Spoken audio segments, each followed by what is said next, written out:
Uh, Good evening. Thank you all for coming. This talk wouldn't have been possible without the support of Mapin, and thanks to Bipin here. Mapin is the publisher of this book, and we've been in touch for quite a while to try and get some book readings and authors and writers here. So thanks so much, Bipin, for making this happen. Yeah. A huge thank you to Archana and Anshuman here. Archana has come all the way from Delhi just for this talk. And Anshuman has come from Bombay. They are both they're the co-founders of the Institute of Cities, the Foundation for Cities in India. The Foundation of Indian Cities. Archana is a practicing architect. Her firm does mostly work with infrastructure. She can talk more about it. She can share more about it. And Anshuman works with Deutsche Bank as an architect there and helping them with their capital projects, with their infrastructure projects. This book is a result of their essentially their labor of love, where they've had RAs, as they mentioned, they've got interns and research associates in Archana's studio in Delhi, working on this. They've been working on this theme for the last 4 years, and this book is a product of that. So they're going to share their journey with the book and all related to that. So thanks so much for coming. Thank you. Hey, good evening, all of you. Thank you so much for coming in here. It's a pleasure that you're going to be listening to us. So, to cut a long story short, we'll get straight to the chase. And after 4 long years, we managed to write a book called Celebrating Public Spaces of India.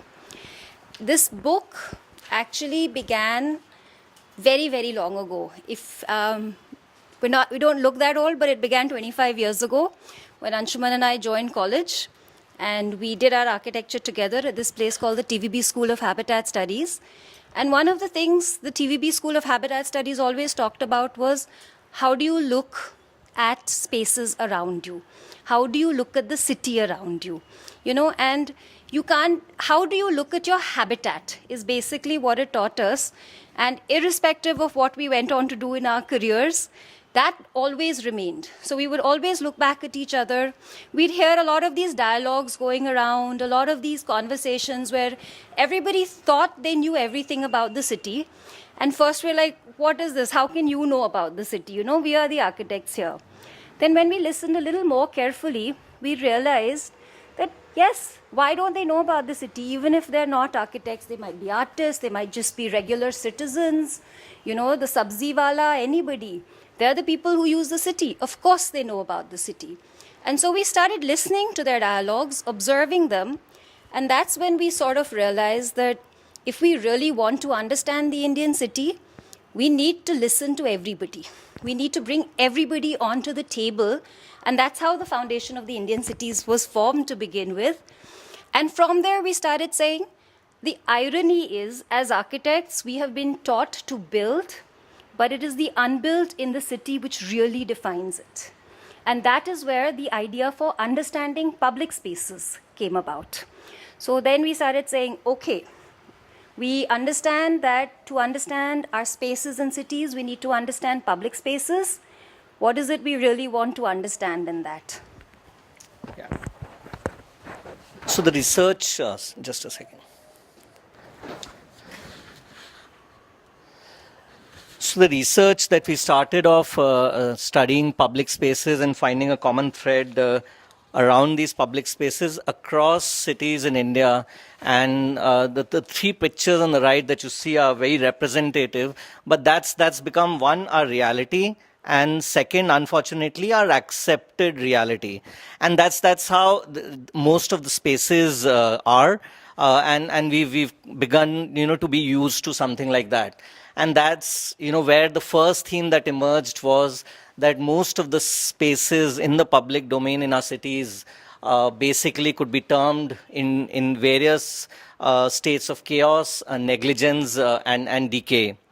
The other theme which comes out very strongly is that it's a public space. So it's there for everyone to use, but for no one to own. So there's a lack of accountability, both from the user side as public, and from the government side as the people who manage it. So there's a very weak governing mechanism across the entire spectrum of spaces that we see in our cities.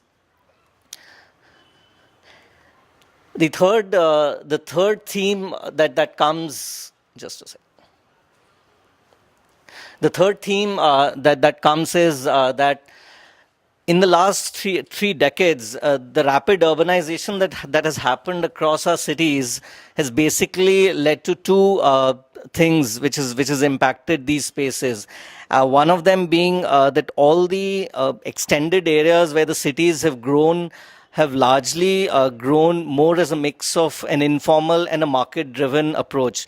And that market-driven approach has done very minimum, if not anything, towards the cause of creating these new public spaces.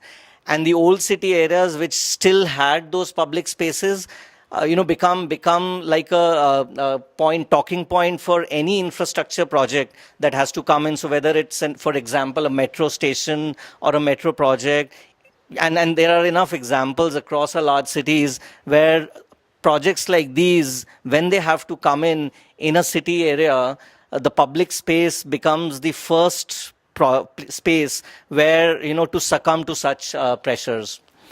And the other theme that came in was that there's a lack of a very strong formal open space policy that governs all our public spaces.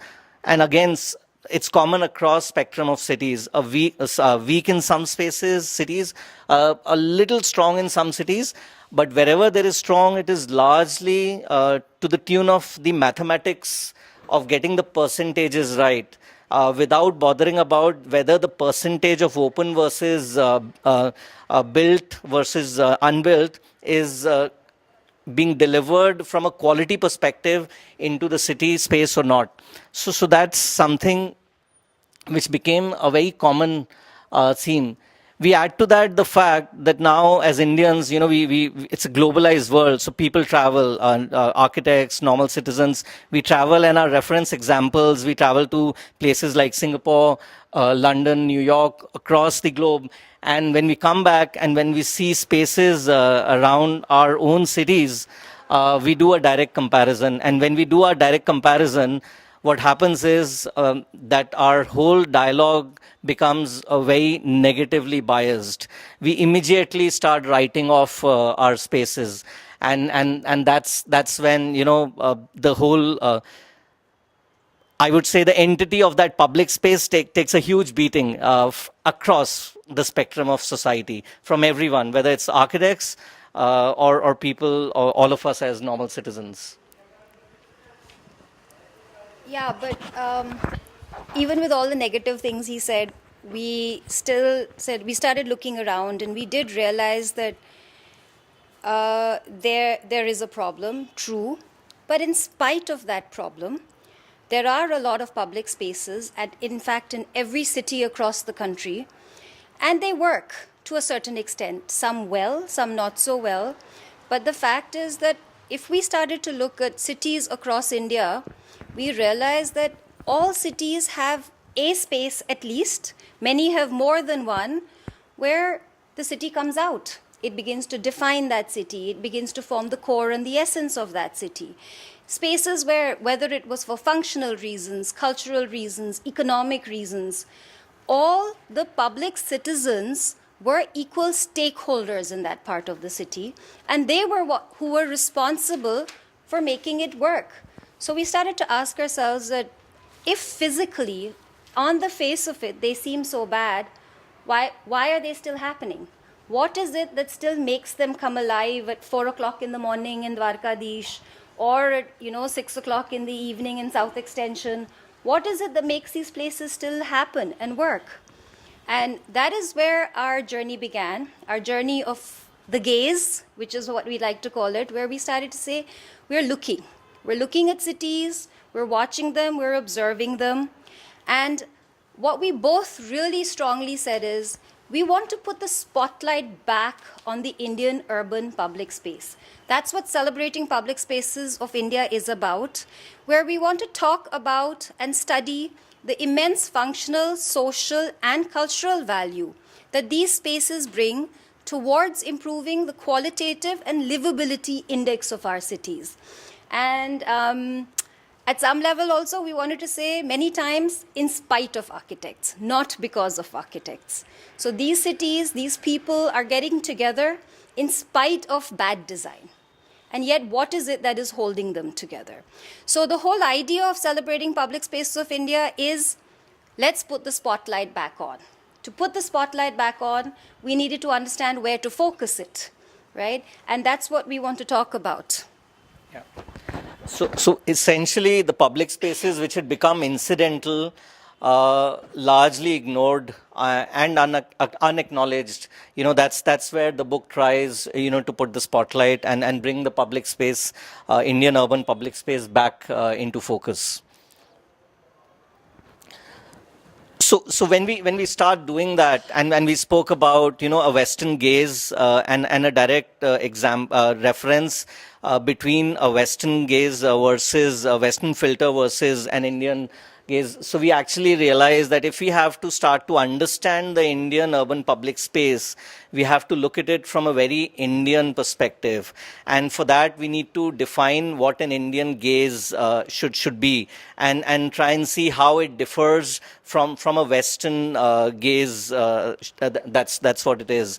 So that there's no direct and a superficial comparison and a purely visual comparison between a public space in a Western city versus a great public space in an Indian city. So that became the primary methodology around which our study revolved, and we took the narrative forward.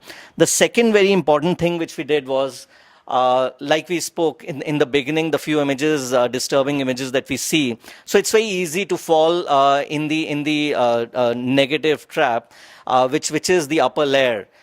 We chose that we'll swim a little deeper, and we'll go into the layer which is below, and we'll focus only on the vibrant happening and the celebratory construct of these spaces and what makes them lively and happening, and keep the negative aside for a different discussion.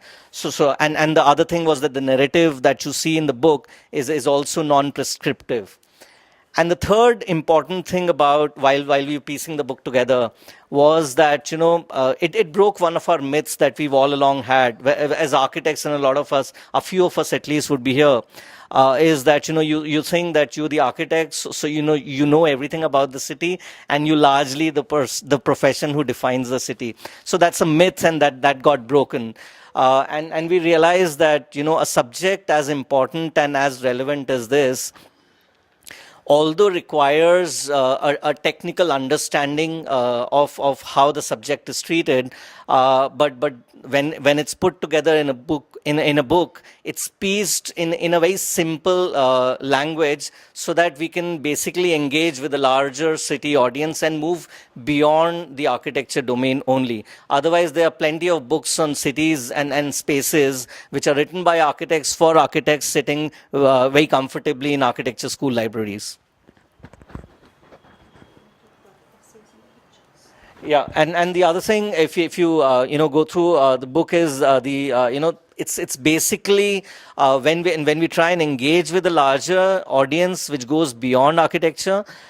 We basically did a healthy mix of essays, pictures, a lot of graphics and drawings, and communication tools which would basically make the message much more simpler without losing the essence of what we're trying to convey. So to understand the city, we had to first decide what is the criteria for our selection of spaces, because that was the most difficult part of our exercise. The only thing we were sure of was we knew that there were 4 parameters, what we called our constructing framework, on the basis of which all the spaces had to fit into, right? So as part of the framework, the first idea was we are talking about Indian. And so we had a lot of dialogue and discussions. We went to school students, architecture students, artists, college students, professionals, and asked them, what is the essence of being Indian, right? And a lot of things came back. I mean, Bollywood, Shah Rukh Khan, all of these things, of course, corruption, dirt, Swachh Bharat. So many things came back to us about what is the essence of being Indian. And we took all of those as a starting framework, whether it was the idea of the morphology of the ghats, or whether it was the idea of the crowd or the bazaar. And all of these began to be a starting framework of, right, we are looking at something which is intrinsically Indian. And for us, I think the picture on the left there describes very appropriately that mix which we were always trying to identify, that layering system which we were always trying to identify, where any space is not a pre-designed, predetermined space, and that's one of the essential characteristics of Indian which came out, the idea of jugaad, right? Anything, anywhere was possible. The other framework characteristic we took was the urban, the idea of the city. Because when you talk about public space, we are not saying that villages, rural areas do not have public space, but the complexity of the issue in an urban area we felt was much more critical. So Indian urban, public became the third important factor which we had to pick up, because public always talks about who owns what. And we all know while studying Indian also, in fact, one of the characteristics and traits which kept coming out was, my home's clean, I don't care what happens outside. But there is an outside, right? Who does that outside belong to? Who does the road outside the home belong to? Who does the local neighborhood park belong to? Who is responsible for using it and maintaining it? Who does the Maidan and the city square belong to? There are so many people who use it, but if you question any one of them, they'll say, ye to ji public hai. Very good. What does public mean? So the intention of understanding, not a private space. So there are a lot of interesting private spaces which have a lot of these activities we talk about.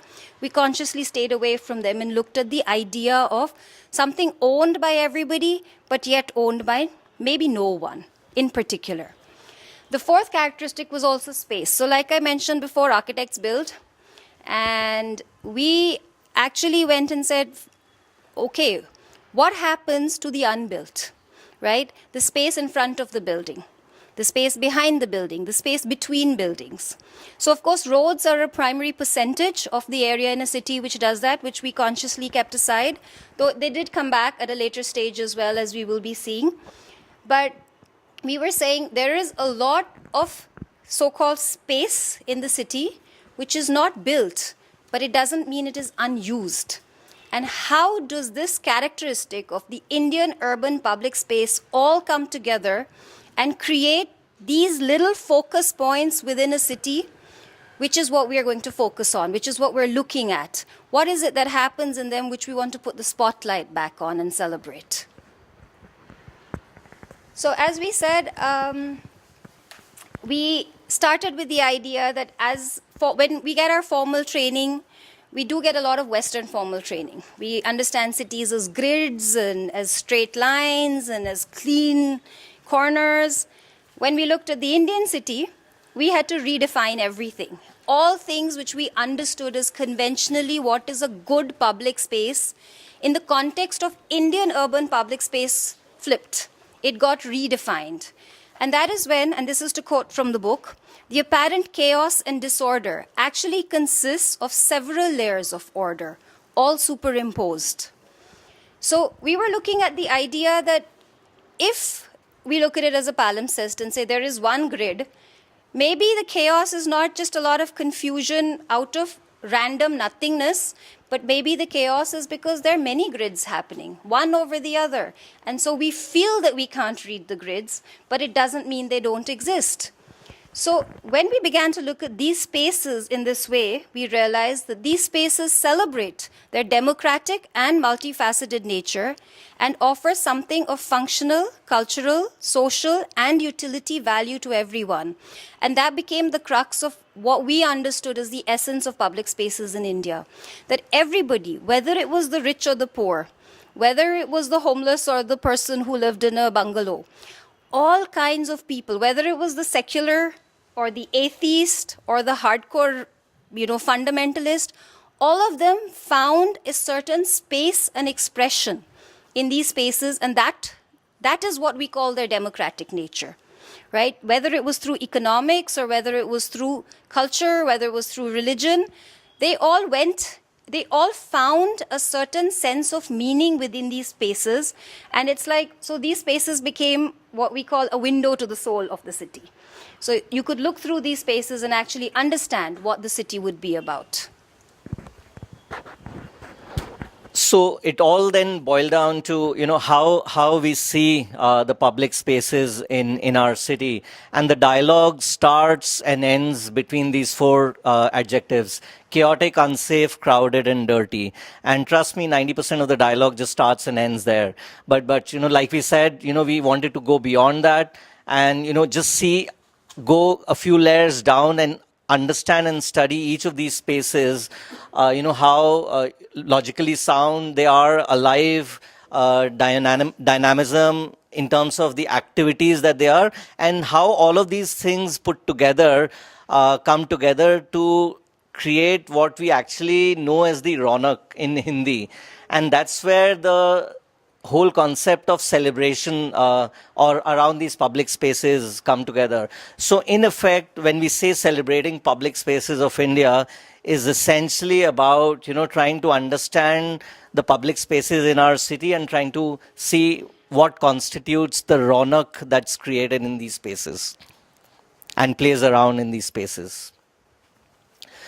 So when we move further and we look at getting into specific examples, it can't be done without putting things into a bit of structure. And although the complexity of the spaces that we were looking at would mean that a particular space would probably fit into 2 or 3 of such descriptions, but we had to choose these broad 6 or 7 classifications under which we could classify a particular public space. We actually, for a lot of these spaces, we had a difficulty in trying to see which category to classify that particular space in, for the simple reason that the multi-layers of our spaces ensured that they were actually technically fitting in a few of these categories. And hence, we picked up the primary function of that particular space and whichever of these categories it basically related to. So then all the examples that we've picked up across cities basically fall under these kind of broad categories. That's how we've categorized those spaces.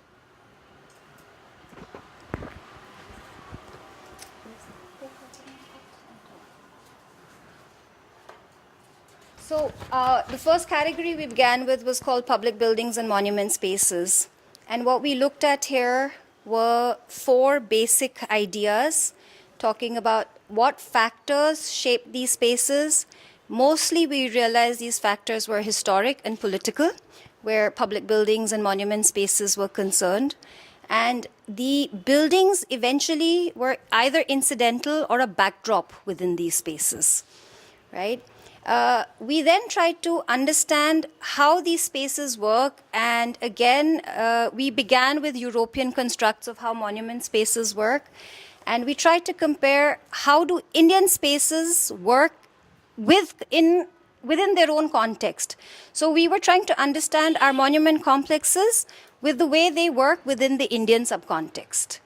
What was the challenge here were 2 things. One, how do these spaces balance contemporary development with historic realities? Because we do have a lot of historic reality, Everywhere you go, there is a ruin, there is a monument.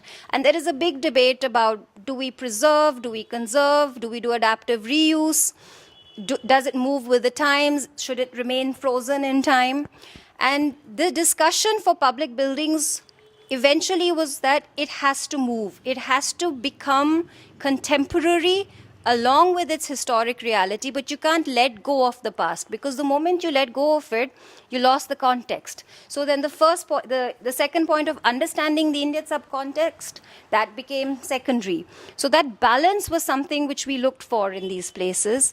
And of course, the balance was also tied to how much does one preserve and how much does one let go.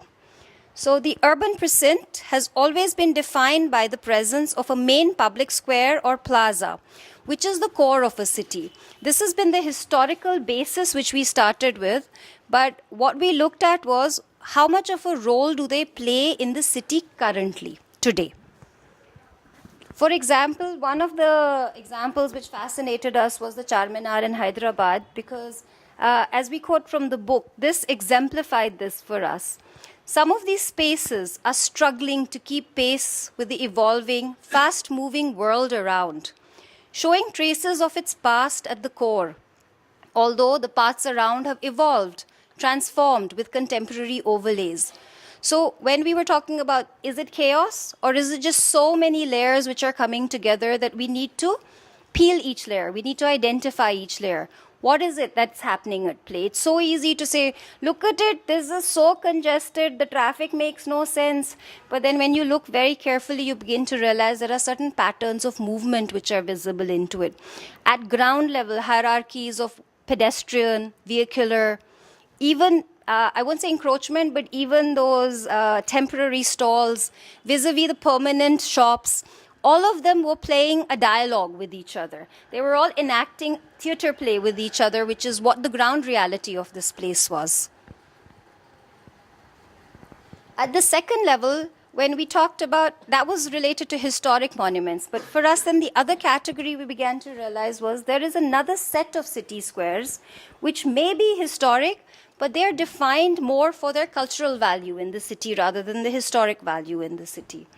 So these places had the effort to reconcile the scale of larger cities with the need for accessible cultural space. This is an interesting challenge which manifests itself strikingly across many places in India. So when we were looking at these spaces, what were we looking for? We were looking at city squares which form the nucleus or the core of the city. And by doing that, it captured the city identity, and it also provided a backdrop as well as foreground to understand the city. And of course, one of the best examples which come to my mind being a Delhi wala is, of course, Connaught Place, which is, physically the center, notionally the center of what we call Delhi.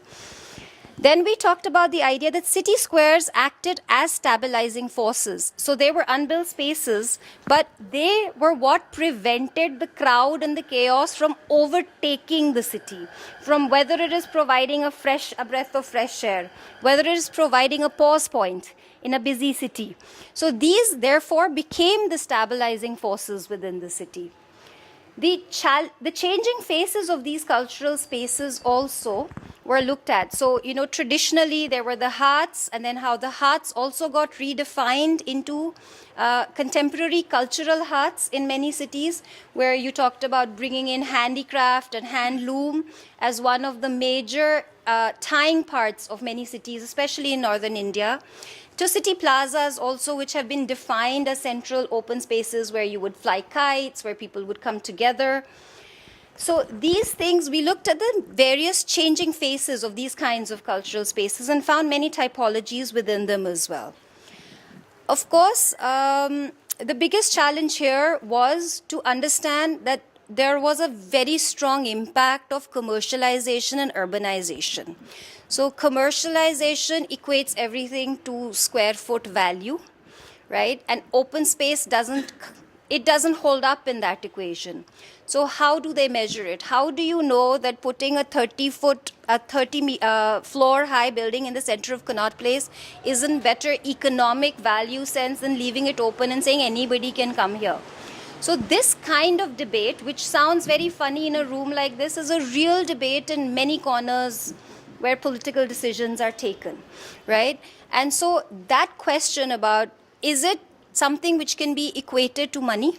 Is it something which can be equated to a square foot value of real estate? Is what these spaces have had to reclaim on their own. So many spaces like these across cities in India, the reason they have not so-called been commercialized and urbanized is because they have not given any leeway. They have kept their own, right? So they've not allowed developers and builders to come in because they are so much a strong part of the memory of that city and the use of that city at the moment that the square foot value rate became of no value whatsoever, right? And that is what has been interesting about these spaces. So as the fundamental component of the city structure, urban squares contribute to the image and prestige of the city and are intrinsically tied with its authority. Though ironically, we've put up a picture of Pragathi Madan here. Pragathi Madan, I don't know if many of you know, is one such space which is actually struggling today, right? So built in the 70s, it's been representative of the whole iconic modern India and as a public space. And yet today it is struggling to hold forth in its own identity where they want to demolish these buildings and actually, build convention centers and hotels and other kinds of things here. So this dialogue about can that space hold its own or can the people hold their own is something which, changes every day. It's continuously happening. You want to do this one? The other classification, and a very interesting one that comes up, is about around city-level urban parks, Maidans, and urban forests. So that's around the green in the city, and that's something again which over the years has become incidental, and something which we have probably lost a very strong focus on. Again, just to quote from the book, city-level parks and Maidans are the breathing spaces, both functionally and morphologically, often forming an oasis of bliss, comfort and leisure, while the fast-paced hustle-bustle of the city happens all around. Whether it's at a large neighborhood level or at a city center level, but the value that these parks, Maidans, or the urban forests bring into the city fabric is immense. So whether it's those neighborhood parks, joggers park, and in fact a lot of these parks and Maidans, apart from the usage that they have from a morning and evening walks to the normal users, the children and the old people who practically are the maximum users, they also have in a few of the larger cities have found multiple usage of in terms of venue for marriages and other multi-purpose cultural functions that happen out of these spaces. The Azad Maidan in Mumbai being one of those examples where from early morning 5 a.m. till about late night 11 p.m. across the year, all around the year, you'll find enough functions through the day, through the seasons and throughout the year that continue to happen there. Challenges that we face around these are again a few of them which Archana just mentioned in context of Pragathi Madan in terms of retaining the ones that have already been there in the fabric to the pressure of the infrastructure development that happens. And while at the same time trying to make a case of that while we expand our cities, do we really build in space for these public parks and Maidans at a city level? That's something which is questionable. And actually has a very poor answer that we've seen basically. So safeguarding, what we've seen has become a factor of practically activism, where the decision-making authorities in the city, because of the pressures of space that the city is going through and the development pressures that the city is going through, actually consider these spaces as the best options to actually take available land. And activism in a lot of cases it comes into play to protect spaces like these. And again, in the recent past, we have many such examples across many cities where the master plan has to be, changed or altered just because some activist groups and active citizens have taken up the cause of safeguarding such spaces, which is actually a very sad part.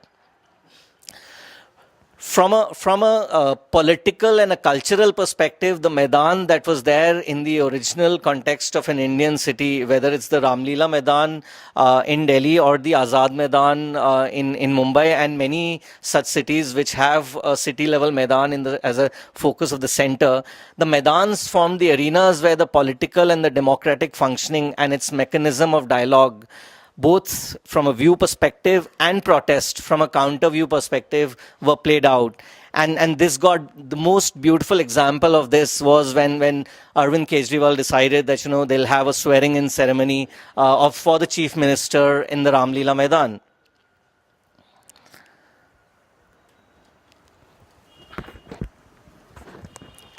So one of my favorite, the bazaar streets and marketplaces, because I feel that this is what really defines Indian towns. You can't go to, you can't go to even a religious town and not see a bazaar. You can't go to any little place in the hill and not see a market, right? No matter where you go, the one thing you see is a version of a throbbing marketplace, vibrantly active, everybody comes out.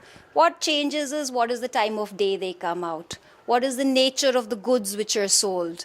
So bazaars are not only a space where transactions of a monetary nature occur, but also a central place for social and community interactions.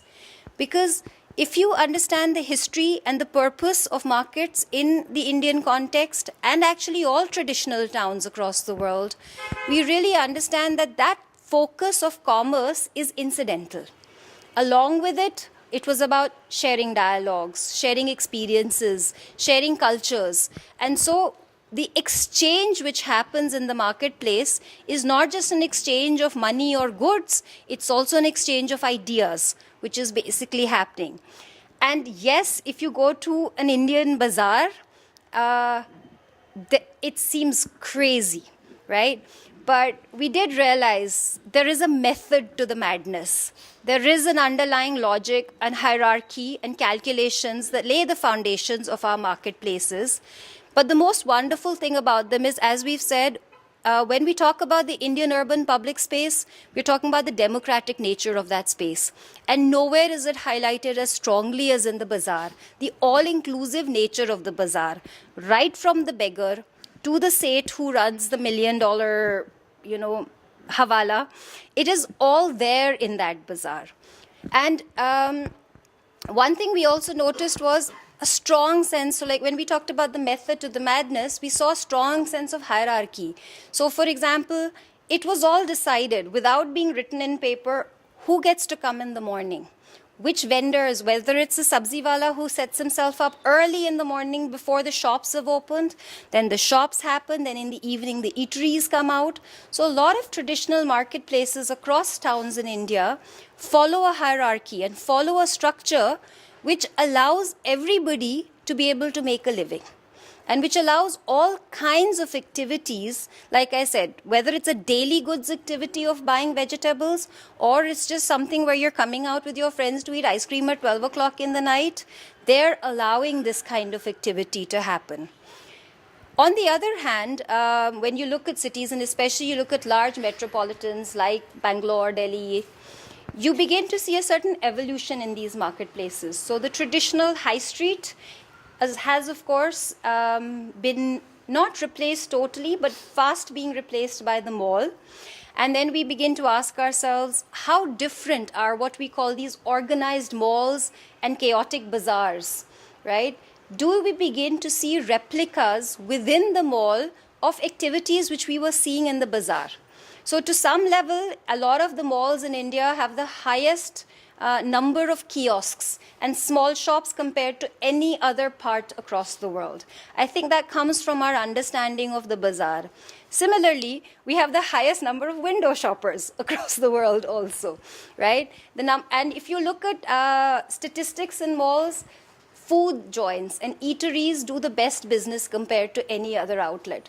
I'm not saying that malls are bazaars, but I'm saying that there is a lot we can learn, and I feel a lot of these mirror changes which begin to happen are in some way indicative of how we are taking our public spaces into new typologies of building also.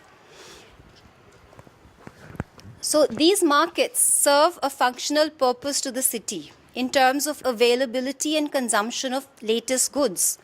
But they are also a part of the story of the city for the visitor who wants to experience the zeitgeist of that space. So a lot of these bazaars also belong to the historic category of historic monuments and spaces, whether you look at the Tripolia Bazaar or the Charminar we were looking at.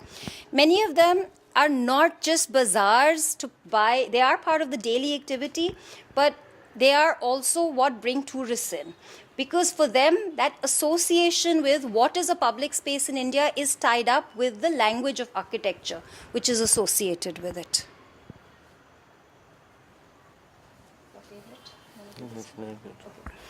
So, water attracts people. It provides a focal point in the city for the day-to-day fundamental of lives, well as a backdrop for celebration and rituals, recreation, fishing, tourism, etc. So to be very honest, the waterfront spaces is something which I think excited the two of us the most. It was also the most challenging for us to do because we found so many examples that we couldn't understand where to draw the line, right? And also because I think waterfront spaces are visually also amongst the most beautiful spaces to photograph and also to draw. Also, when we try to understand waterfront spaces, we identified three types. So we understood that waterfront spaces in India are defined by what we call a varying threshold. So there is water, there is the build, but it is the threshold which keeps varying. So whether it is the beach, as happens in the upper example, or the formalized paved structure, as happens in the middle example, say in the Sabarmati riverfront, or the ghats, which are very much part of what is the Indian psyche, the waterfront space with the varying threshold became a very important public space, which could either be geographically defined or usually geographically defined, in some cases, yes, man-made, and in a third instance, a geographically defined space which has been worked on with human intervention. So looking at these things, the questions we asked ourselves were, why are so many lives and livelihoods revolving around these water bodies? So, of course, historically, you could understand the importance of rivers and spaces around them in India and around the world as means of carrying goods, carriers. But in India, the sacred component also became a very strong factor of why waterfront spaces also developed. The successful integration of development projects and waterfront spaces and how the formal emergence of new types of waterfront spaces was an interesting study for us. Like we mentioned before, the riverfront development of Ahmedabad is perhaps one of the most well-known examples and most talked about examples also. And it was coincidentally one of the first types we went to study when we started our work, and it was also the last type we actually went back to draw. So that is a space we studied across for the 4 to 5 years we worked on this project. And it started with, oh, but nothing's happening here. This is so dead, They don't know how to make it alive. And then in the 4 years we kept going back to it. What we realized was it's making its place in the city. And so that was also an eye-opening thing for us about understanding, celebrating public spaces, that if the space is worth it, it will make its own place in the city. No matter what you do, what design you do, if it is not adopted by the people, it's not going to go anywhere. So unless the people slowly bring it into their collective memory, bring it into their daily use patterns, that's the only way you can put the spotlight back on a public space. So you have to make that space for the people. And this is something we understood while studying that. Of course, here again, the idea of the Indian gaze over the Western was a very strong dialogue which Anshuman and I had with each other, because whenever we looked at waterfront development as examples, we saw these really beautiful, exotic Dubai and London and all these pictures, right? And then we said, why are we not able to achieve this? And that's when we realized, of course, how many other layers are beginning to happen. Yes, we are having decaying rivers. Yes, our rivers have to deal with a lot of other things, bodies being put into them, aartis happening on them, all kinds of things which have water disputes, all kinds of things which are happening along them, which you want to question whether is the only approach the riverfront development approach? Are there ways where we need to re-look at these waterfronts? One thing we need to mention here is most of the waterfronts, say a place like Banaras, for us, it was a very long dialogue. Do you put it here or do you put it in religious spaces, right? Because it's a solid waterfront. It is what defines the true essence of the Indian urban public space in the waterfront category. But why do we end up putting it in the religious space category? So like we said, many of these belong to both, more than one set of spaces. It belonged very strongly to the bazaar also.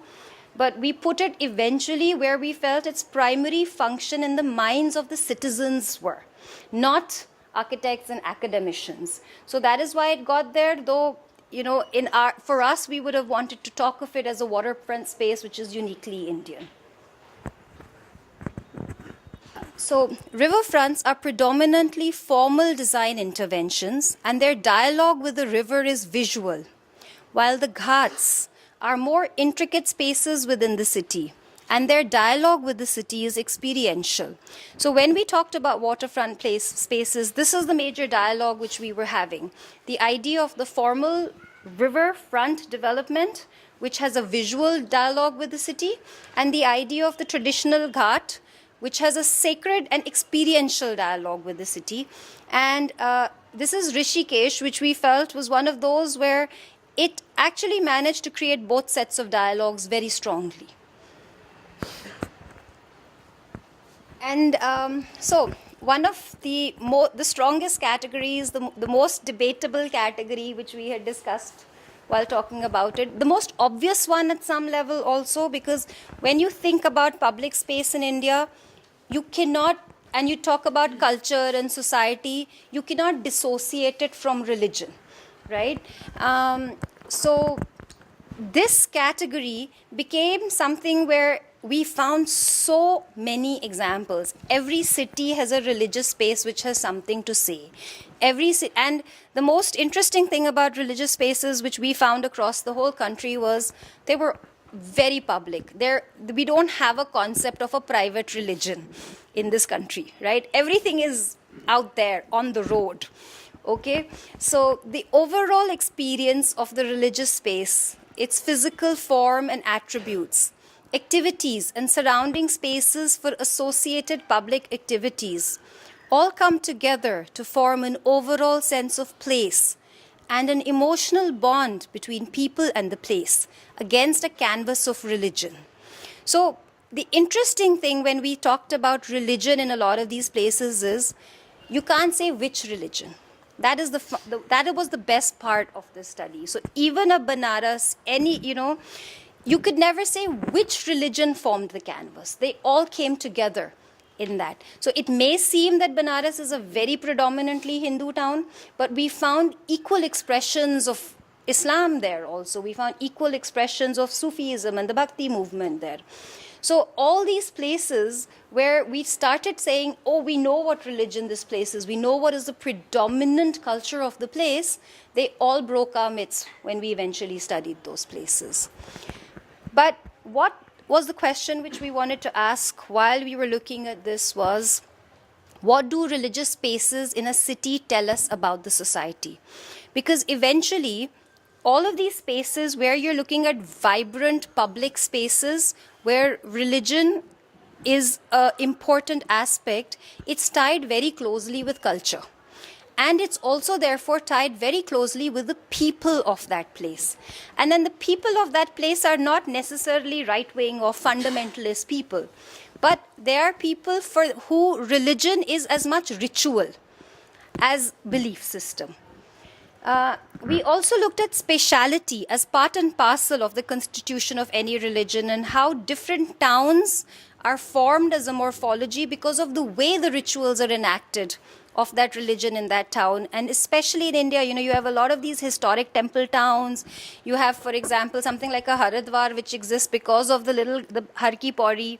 So a lot of these spaces were developing the morphology, and it was making its own space and its own crevices and nuances because of the ritual of activity which was involved with that place. The biggest question, I think, which we've always asked is what makes these religious spaces authentic? We don't have an answer. Authenticity is not something which we can say, because, authenticity at a historic and a conservation level always went back to, was this the original building? But if you look at most thriving places in India, whether you're looking at an Ajmer Sharif or you're looking at Pushkar, the original structures do not remain. And the fact that they do not remain, and the fact that they have over the years continuously again and again been rebuilt, is actually the symbol of their aliveness. So authenticity is an aspect which we had to explore, where what is it we are looking for? We're definitely not finding material authenticity. And if we were looking for material authenticity, then we would probably go to that last category, which was the historic monuments category, where we're looking at monuments frozen in time. Any living space had to have, had repairs, have rebuilding, have reconstruction, something happening over it. So the fact that, say, a prayer has happened in a Kashi Vishwanath temple continuously for the last 2,000 years, is that authentic? Or is the Taj Mahal, which has been built with the exact same marble and no repairs have happened, which have not been outside its conservation premise, is that authentic? This begins to become a very important question when you look at public space as against building, in this case. So yes, I keep talking Banaras, so here is the Ghats of Banaras. The strong connection between urban space and religion can be enlightening when we carefully observe the ways in which religious movements, ideas, and practices circulate in contemporary cities. So one of the things we keep on saying is the town is sacred, not because of all that happens, but actually in spite of all that happens. There is so much of not nice things happening in these spaces, yet in spite of that, it maintains that level of sacredness, it maintains that level of fervor, and people wanting to be a part of the space at that allotted time of day, which is what makes them vibrantly alive. So that brings us, to the messages that come out and the themes that come out of the whole analysis that we've gone and through. And in effect, if we were just to say, summarize, the two pictures on the right that you see, this is a single boundary wall in one of the most prominent cities today, and one picture is just outside that boundary wall and the other picture is just inside the boundary wall, which summarizes our whole callousness and attitude towards any space which is in the public domain. For all of us, the space outside in the way it is actually, is acceptable, which ideally should not be. And in the inside, because it's private, it's public within a private domain, we strive for excellence and we achieve it. There's no reason why, as a populace and as a government and as a society, we can't strive for what is there in the lower picture in a public domain. And the reasons that come out, we've discussed partly in the beginning also, is that, a lot of our expansion has happened as a factor of market-driven private development. And when a market-driven private development happens, the land is an asset, and when the land is an asset, per square foot and dollars take those decisions. And when the dollars have to take the decisions, then there's very few cases where the open space would actually be a component of the development that you do. And that's what it is. So most of our towns, and it's true for the town that we're sitting in today also, last 3 decades, if we were to see, the growth has largely been driven by the private development, and the physical infrastructure which we had to provide as from a government perspective basically at best tries to keep pace, and a very distant pace with the growth model that we have. And like we otherwise said, that, a lot of these public spaces in the core areas, succumb to the pressures of development and infrastructure that we've seen. The typical urban form, from a muddy, amorphous edges along the roads, lined up with, formal and informal retail space, and a very indiscriminate and chaotic, parking, whoever finds space wherever, with some beautiful gated communities behind. And that's become a reality of a lot of our towns and the way they exist today. The sad part, we won't say the sad part, but the challenge that comes out of all this is that municipal corporations have had limited control over this apparent disorder. And for the simple reason, if we were to just summarize, and again, that's also a complex subject, but if we were to just summarize in a single line, it doesn't work in the way and in the manner and in the level of control that it should from an ownership perspective, in terms of the caretakers of that space. So who actually is the caretaker of that public space or the space in the public domain? It's actually the municipal corporations, and the weak link there actually plays out in most of our spaces.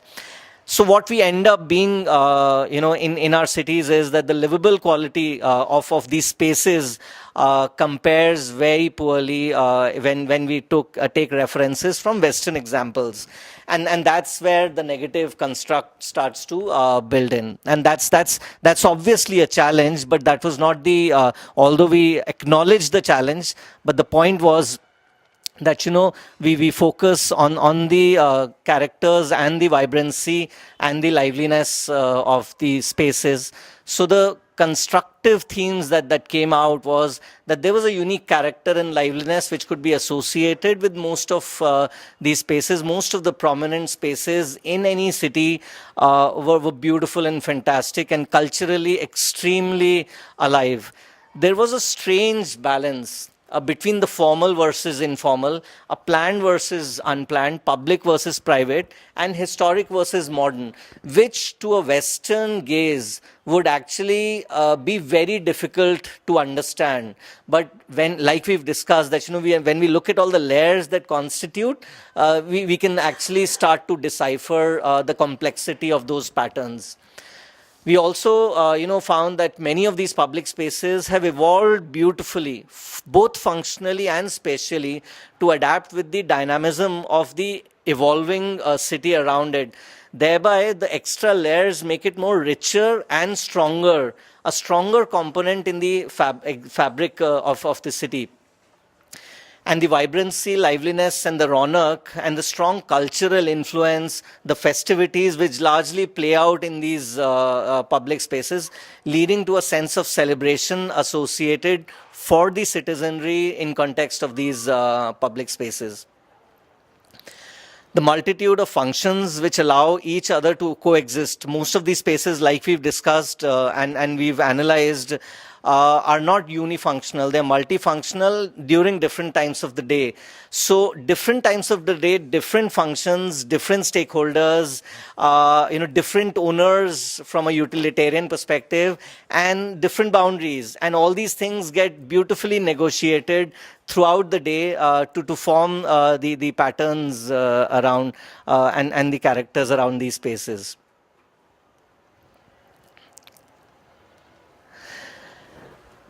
These two examples came in purely from a context of contemporary realities of our city. And the picture on the left, basically, we discussed that, the new age typology, although public, is still within a semi-private domain. It's easier to design, is easier to manage, but the right examples, if you see, create the right kinds of public spaces, which again come alive. So this example basically recreates the bazaar in a fairly semi-public kind of a scenario, and then it works beautifully. And we have now multiple such examples where the notion of public space has now shifted partially towards amusement parks as the new typologies, malls, food courts, multiplexes, developments around metro stations, etc. And the second important example is, the Rahagiri and the Equal Street kind of campaigns, which over the last 5 years have taken a lot of precedence in most of our cities.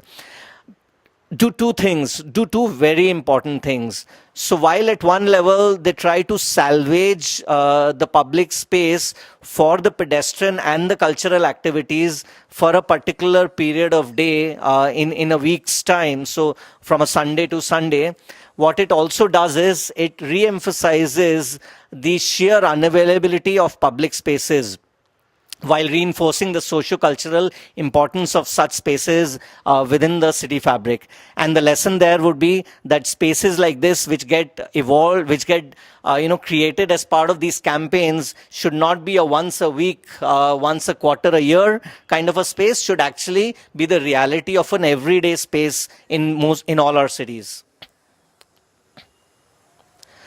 So in the end, the concluding message basically becomes that it's now time, while we are at a crux in our country, where more importantly today, where we are in process of spending a lot of funds and a lot of effort into rebuilding a lot of our cities, it's time that we reappropriate our attitude and our culture towards the public open spaces so that they find the right place for them in the contemporary city fabric. And that becomes, basically the message of the study, of the book.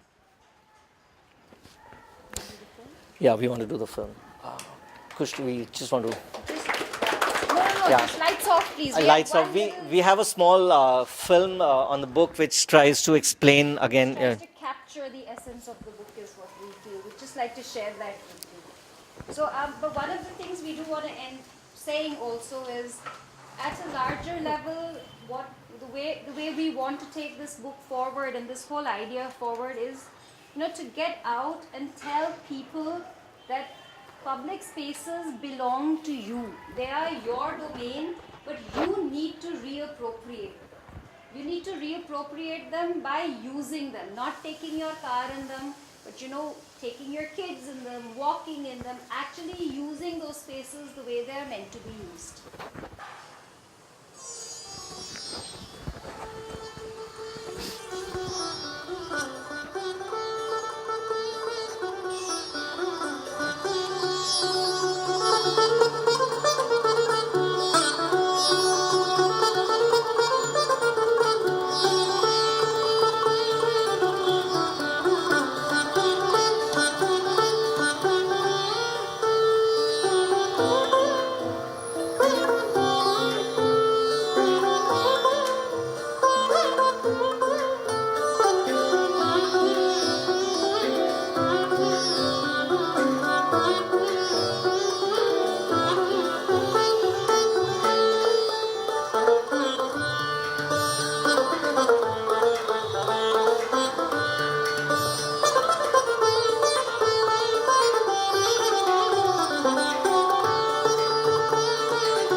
Thank you.